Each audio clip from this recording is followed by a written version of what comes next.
Assalamualaikum warahmatullahi wabarakatuh. Perkenalkan, nama saya Gina Rahima dengan NIM 2110311220046. Kali ini dalam UTS Ekonometrika 2, saya akan membahas tentang model persamaan simultan. Nah, yang pertama, model persamaan simultan dalam pengertiannya itu adalah suatu himpunan persamaan di mana variabel dependen dalam satu atau lebih persamaan juga merupakan variabel independen dalam beberapa persamaan yang lain. Model ini mempunyai hubungan sebab akibat antara variabel dependen dan variabel independennya, memungkinkan suatu variabel dapat menjadi dependen dan independen dalam persamaan yang berbeda.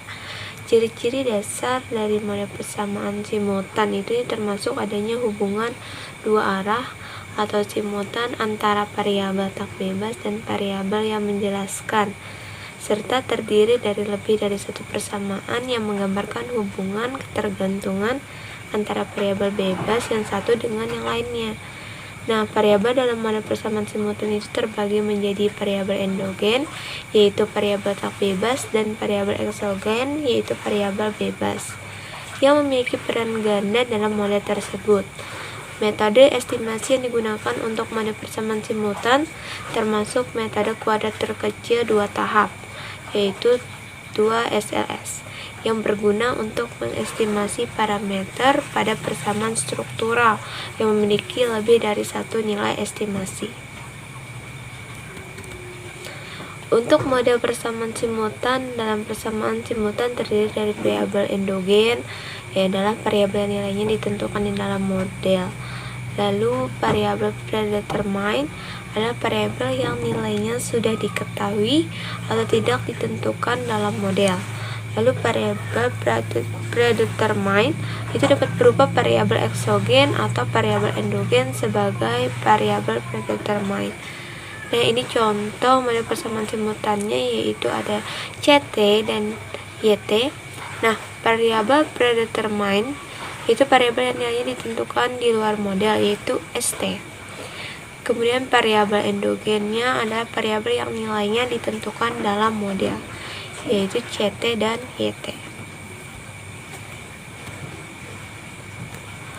Model TSLS yaitu metode TSLS, two-stage least square, dalam model persamaan simultan adalah metode estimasi yang digunakan untuk mengestimasi parameter dalam sistem persamaan simultan. Nah, model persamaan simultan adalah sistem persamaan yang memiliki hubungan umpan balik antara variabel yang berbeda dari model persamaan tunggal. Metode 2SLS merupakan perluasan dari metode OLS, Ordinary Least Square, yang termasuk dalam kelompok analisis persamaan struktural.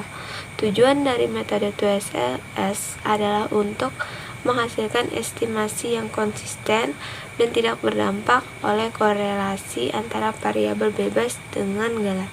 Metode 2SLS dilakukan dalam dua langkah, yaitu yang pertama, menggunakan metode OLS untuk menghasilkan estimasi awal dari persamaan yang tidak terkorelasi dengan variabel bebas.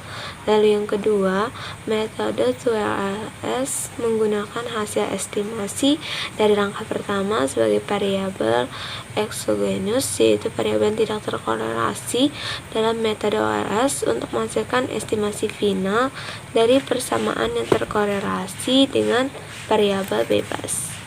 Yang selanjutnya yaitu tutorial oleh data panel menggunakan if-use dengan persamaan simultan.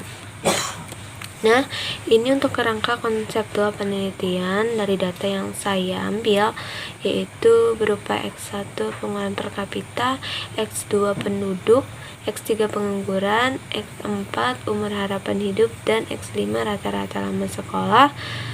Lalu Y-nya ada dua, yaitu Y1 kemiskinan dan Y2 nya IPM.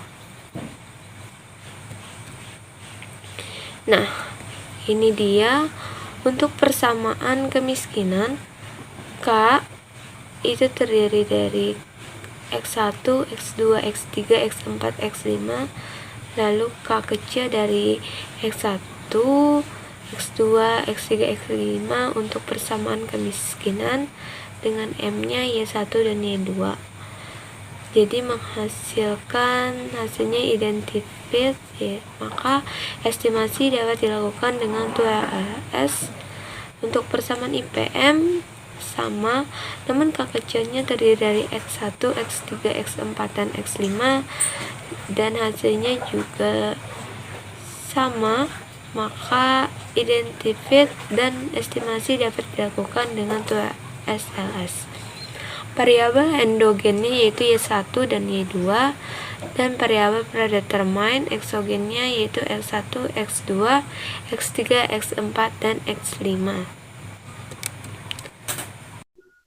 Selanjutnya, mengolah data pada aplikasi EViews.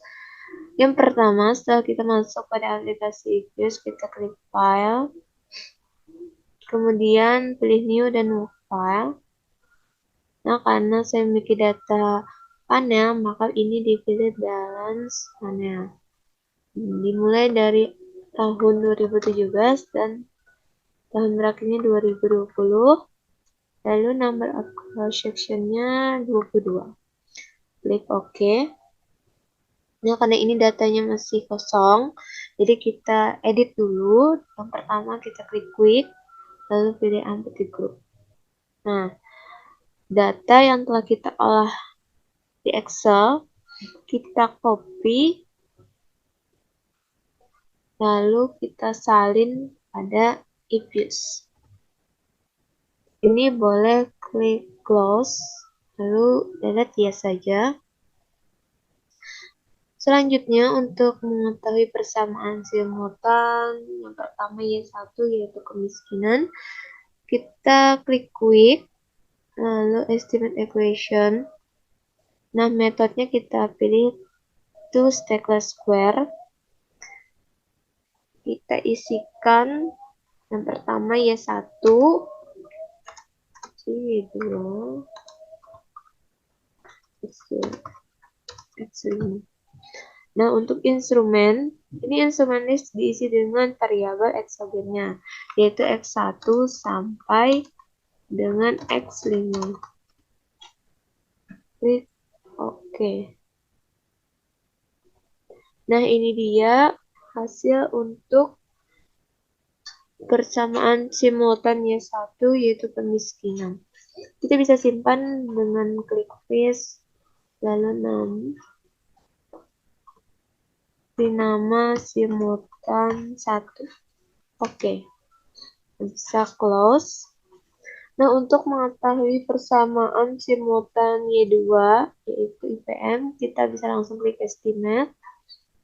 Lalu ketikkan Y2, C, Y1, X1, X3, X4, dan X5. Oke. Nah, ini untuk hasil Y2 IPM.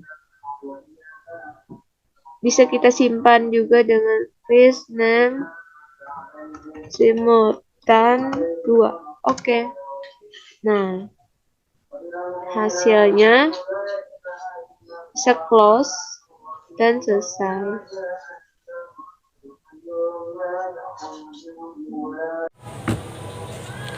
Nah, ini dia hasil dari persamaan simultan untuk Y1 yaitu kemiskinan. Nah, dari hasil pengolahan data persamaan kemiskinan itu terlihat bahwa yang pertama, variabel IPM Y2 tidak berpengaruh signifikan terhadap kemiskinannya Y1 sebab nilai probabilitas Y2 yaitu 0,9344 ini lebih besar dari nilai alfanya 0,05.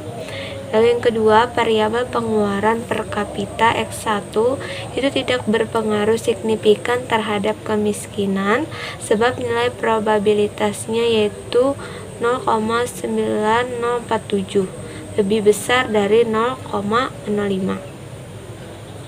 Yang ketiga, untuk variabel penduduk X2 ini berpengaruh signifikan terhadap kemiskinan sebab nilai probabilitasnya itu lebih kecil dari 0,05 yaitu 0,0.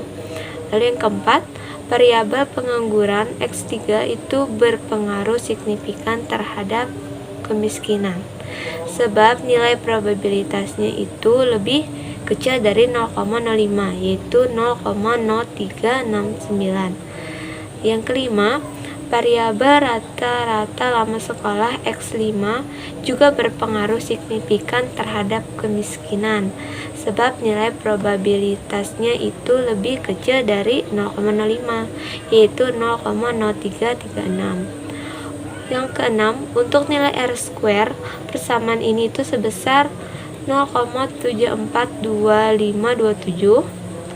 Ini berarti kontribusi variabel Y2, X1, X2, X3, dan X5 terhadap Y1 sebesar 74,25%, sedangkan sisanya sebesar 25,75% ditentukan oleh variabel lain di luar persamaan Y1.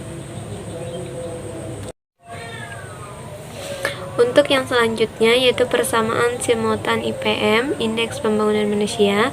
Dari hasil pengolahan data persamaan IPM terlihat bahwa yang pertama, variabel kemiskinan Y1 itu berpengaruh signifikan terhadap IPM, sebab nilai probabilitasnya itu lebih kecil dari 0,05, yaitu 0,0209. Lalu yang kedua, variabel pengeluaran per kapita X1 itu berpengaruh signifikan terhadap IPM, sebab nilai probabilitasnya itu lebih kecil dari 0,05, yaitu 0,00. Lalu yang ketiga, variabel pengangguran X3 itu berpengaruh signifikan juga terhadap IPM, sebab nilai probabilitasnya itu lebih kecil dari 0,05, yaitu 0,0016. Lalu selanjutnya, yang keempat, variabel umur harapan hidup X4 itu berpengaruh signifikan terhadap IPM, sebab nilai probabilitasnya itu lebih kecil dari 0,05, yaitu 0,000. Yang kelima, nilai variabel rata-rata lama sekolah X5 itu berpengaruh signifikan juga terhadap IPM, sebab nilai probabilitasnya juga lebih kecil dari 0,05, yaitu 0,000. Nah, ini terlihat bahwa variabel Y1, X1, X3, X4, dan X5 itu semuanya berpengaruh signifikan terhadap variabel IPM Y2. Untuk nilai R-square, persamaan ini itu sebesar 0,954116. Ini berarti kontribusi variabel Y1, X1, X3, X4, dan X5 terhadap Y2 itu sebesar 95,41%, sedangkan sisanya sebesar 4,59% ditentukan oleh variabel lain di luar persamaan Y2. Nah, sekian yang dapat saya sampaikan. Mohon maaf jika ada kurangnya dan kesalahan kata. Terima kasih. Wassalamualaikum warahmatullahi wabarakatuh.